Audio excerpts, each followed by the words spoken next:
안녕하세요. 이민호입니다. 안녕하세요. 최윤영입니다. 오늘 이 시간에는요, 우리 아이의 꿈을 어떻게 찾아줄지, 그리고 그 꿈을 어떻게 키워줄지에 대해서 생각해보는 시간 마련되어 있죠.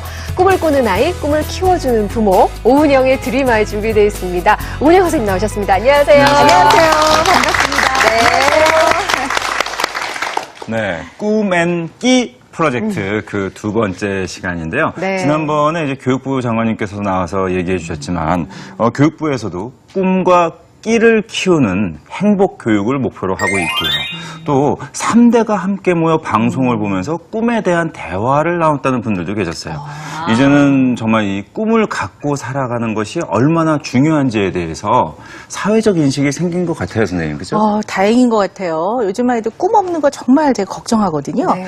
근데 이제 꿈 그러면요. 제가 볼 땐 인생의 나침판, 그리고 망망대해의 등대 같은 것 같아요. 우리가 나침판이 없으면 굉장히 불안할 것 같고요. 그렇죠. 망망대해 깜깜한데 등대 불빛이 없으면 얼마나 두렵겠습니까? 이것처럼 등대와 나침판이 인생에 있다는 거는 우리가 길을 헤매지 않고요. 어떤 목표점을 향해서 꾸준하게 나갈 수 있는 마음의 편안함을 가지고 노력할 수 있는 하나의 지침인 것 같아요. 그런 면에서 본다면 이러한 나침판과 등대를 갖게 되는 거는 정말 중요한 일인 것 같습니다. 참 다행이네요. 네. 오늘 그러면 그 꿈을 찾을 나침판을 저희 손에 쥐어주시는 거죠? 네, 오늘 나침반 한번 하나씩 만들어 가보자요. 네, 오은영 선생님의 꿈과 끼를 키우는 법 두 번째 이야기 큰 박수로 청해 듣겠습니다. 나는 과연 아이의 꿈을 키워주는 부모일까? 어떤 부모가 좋은 부모일까요? 꿈이 있는 아이로 키우려면 자녀와 부모의 관계에 주목하라. 꿈에 대한 발상의 전환. 단점도 꿈을 키울 수 있는 비결이 될 수 있다. 보통 사람들은 안 되는 이유들을 먼저 생각하잖아요. 근데 저는 어떻게 하면 될 수 있을까를 먼저 생각해서 이제 그것들을 차근차근 밟아나간 거죠. 사람들의 어떤 고정화된 편견에 너무 휘둘리지 않고 자기만의 꿈을 찾아나간 거라고 볼 수 있죠. 오은영 박사의 꿈을 향한 조언. 내 아이의 꿈을 찾아주고 싶은 부모들은 놓치지 마세요. 네, 오늘 또 이렇게 좋은 시간이에요. 그죠? 네. 근데 우리 오늘 무슨 얘기를 할까 제가 고민을 해봤는데요. 우리 이제 이 강의가 꿈끼를 키우는 걸로 쭉 이렇게 연속되어 가고 있거든요. 그래서 이제 우리 아이들이 꿈과 끼를 키우기 위해서는 어떻게 해야 되느냐 해서 지난번에 아이를 잘 관찰하고 또 아이가 세상에 대한 호기심을 갖게 해줘라 뭐 이런 얘기들을 나눴는데요.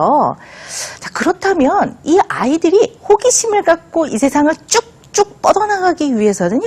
부모의 역할이 참 중요한 것 같아요. 네.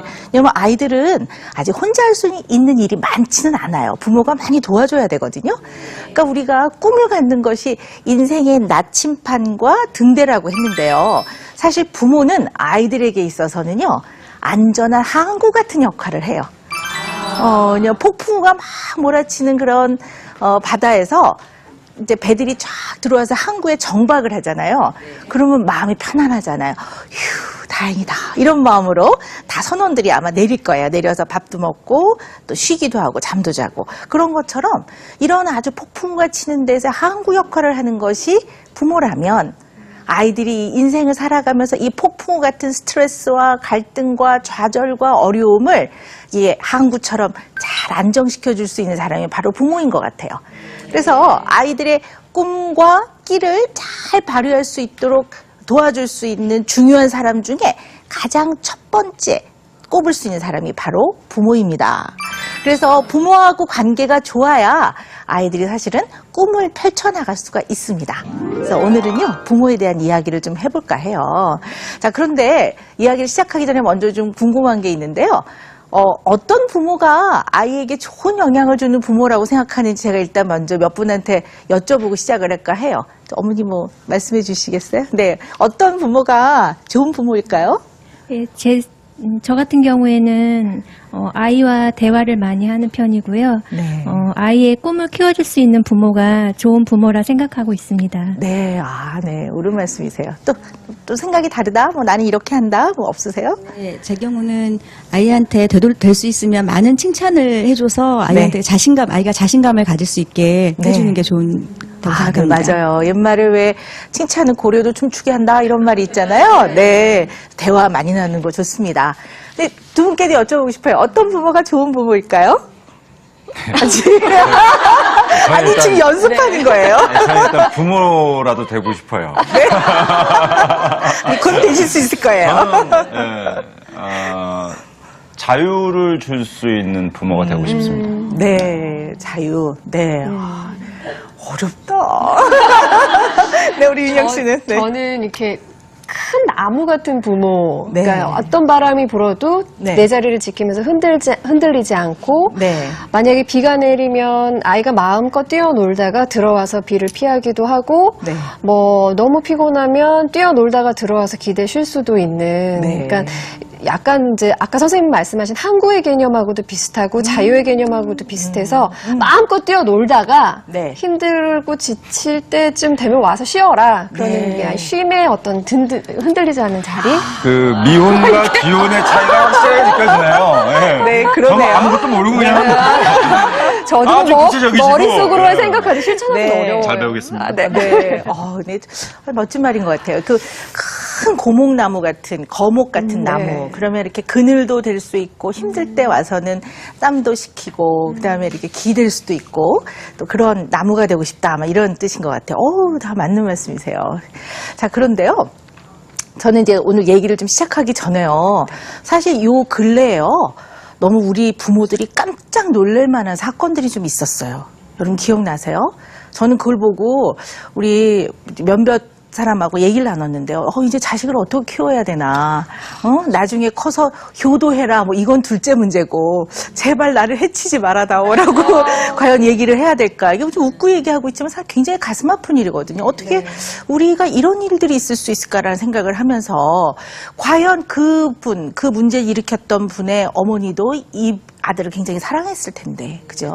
그리고 결혼할 때는 뭐 아파트도 해준 것 같고 그랬는데 어떻게 이런 일이 있었을까? 이제 우리가 어떻게 보면 인간이 절대로 넘지 말아야 될 선이 있어요.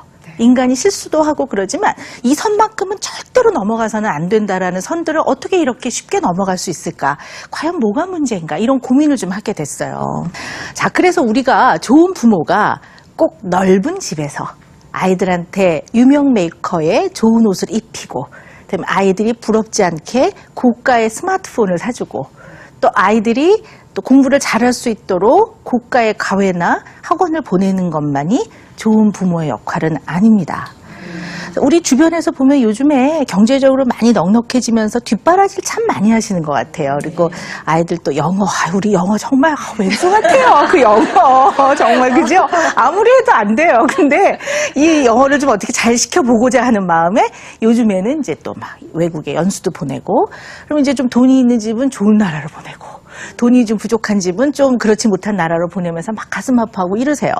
그래서 과연 이렇게 경제적인 뒷바라지와 여유 있는 어떤 그 삶을 제공하는 것만이, 내지는 또 부모가 연봉이 높고 또 사회적으로 명함을 내밀었을 때 나 이런 사람이요 하는 부모가 되는 것만이 과연 이 아이한테 좋은 부모 역할을 하는 것인가?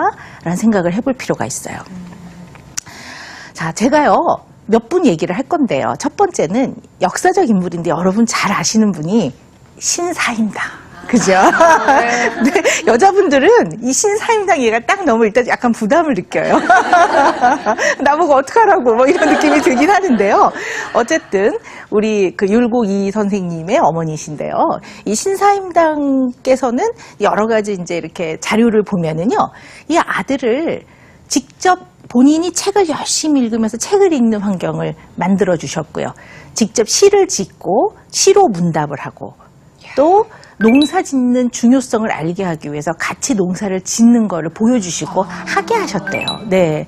그리고 이 아버님을 따라서 이제 율곡 선생님이 이제 평안도로 가시게 되셨는데, 그때 약간 병중이셨대요, 신사임당이. 그럼에도 불구하고 편지로 계속 격려하고, 칭찬도 하지만 네가 어떻게 해야 된다라는 얘기도 하면서 계속 대화를 나누셨대요, 편지로.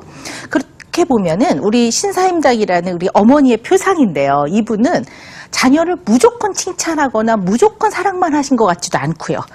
그렇지만 이분이 정말 삶에서 실천했던 거는 정서적인 교감과 실질적으로 삶에서 보여줬던 것 같아요.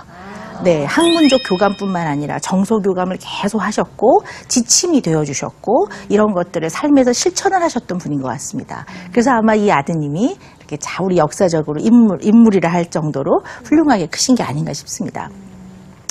또 여러분들 혹시 아실지 모르겠는데요. 우리 강용우 박사님이라고 이제 작고를 하셨습니다. 작년에 돌아가신 걸로 제가 알고 있는데요. 이분은 사실은 타고날 때부터 눈이 안 보셨던 건 아닌 걸로 제가 알고 있고요. 어떤 다른 이유로 인해서 나중에 이제 두 눈의 시력을 다 잃으신 걸로 제가 기억하고 있습니다. 그래서 이분이 이제 나중에 공부를 굉장히 열심히 하셔서 근데 그 부인이 도움이 굉장히 컸다고 저는 알고 있어요. 근데 이분의 아드님이 두 분이 있으세요. 근데 첫째 아드님은 하버드 의대를 나오셔서 안과 의사를 하고 계시고 둘째 아드님은 또 유명하던 아이빌리그를 나온 걸로 제가 알고 있는데요. 이제 법과대학을 나오셔서 지금 이제 어떤 대통령 보좌관 이런 이제 그런 그 일을 하고 계시는 걸로 제가 알고 있어요. 근데 제가 왜 이분의 얘기를 꺼내냐면요. 이분의 큰 아드님이 대학 입학을 할 때 썼던 에세이를 제가 어느 신문에서 읽은 적이 있습니다. 근데 그걸 읽고 제가 마음이 울컥해지면서 눈물이 났어요. 근데 이분도 어렸을 때는 아버지에 대해서 불만이 참 많았대요. 왜냐하면 아들들이니까 아빠랑 야구도 하고 싶고 밖에 나가서 막 뛰어놀고 싶고 그런데 본인의 아버지는 두 눈의 시력을 다 잃은 분이기 때문에 다른 사람의 도움이 필요하고 야구 경기 같은 거 같이 할 수가 없는 거죠. 그래서 왜 우리 아버지는 이래야만 하는가. 그래서 굉장히 속상하고 불만이 많았던 적도 있었답니다. 그런데 이 아버님이 뭐라고 얘기했냐면은 네가 열심히 공부해서 나중에 사회에 나가서 한 역할을 할 때쯤 되면 의학이 굉장히 많이 발달을 할 테니까 그때쯤이면 아버지의 눈을 고칠 수 있지 않겠느냐. 네가 한번 열심히 공부해서 한번 그 역할을 해보렴. 이런 말씀도 하셨고요.